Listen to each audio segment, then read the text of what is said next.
Okay, we're here in Fort Myers, Florida with William Bill White, author of many monographs and books about recovery and a leading advocate of the new recovery movement. And Bill, I wonder if you just say about how you've seen the development of this new sort of peer-led advocacy and support movement that's happened here over the last 10 years or so.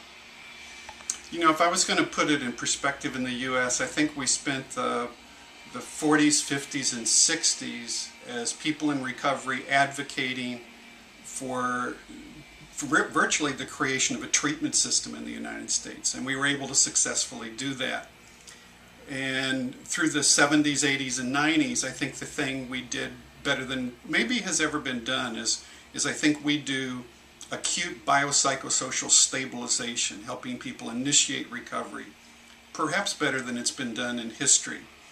What we've learned out of that, though, is that alone doesn't assure long-term recovery, that there are other stages of recovery.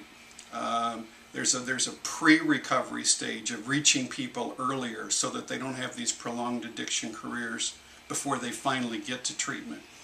And also we have the transition from recovery initiation to recovery maintenance, and then the transition to enhancing quality of personal and family life and long-term recovery. And I think the awakening we're having is a realization of the limitations of treatment and the need to wrap treatment or even shift treatment from this purely acute care model to really a model of sustained recovery support.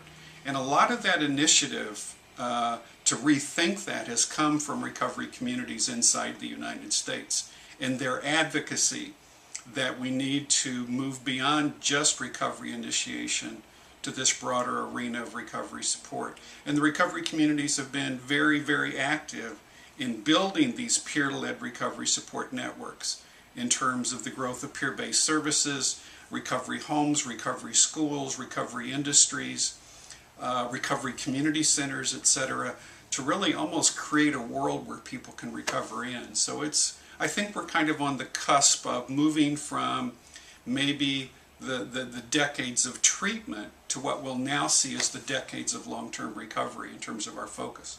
Of the things that I've seen in Connecticut, Philadelphia, which are the leading places for this, what's really impressed me is how those recovery centres are kind of based on people's strengths and assets, and they're not about diagnosis or pathology. They're about putting together a recovery plan, saying, you know, that Philadelphia says it, what can we do to help you with your recovery? And that's, you know, that seemed to me to be at the heart of the thing. That's very personalised, it's very non-clinical, and it's very much providing a longer term support for people as an alternative to going back into their addiction careers. Yeah, absolutely. And I think Connecticut and Philly are both great examples of that kind of shift from a pathology focus, where the focus is on screening, diagnosis, treatment, discharge in a highly medicalized model, to a model that takes that medical stabilization and really wraps it in helping people create a quality of life and long-term recovery. And that's very much happening. I think Philadelphia and Connecticut we talk about so much because they were some of the first places that really began to sort of take this theoretical model and really bring it to life in such a dynamic way. Thanks, Bill. Thank you.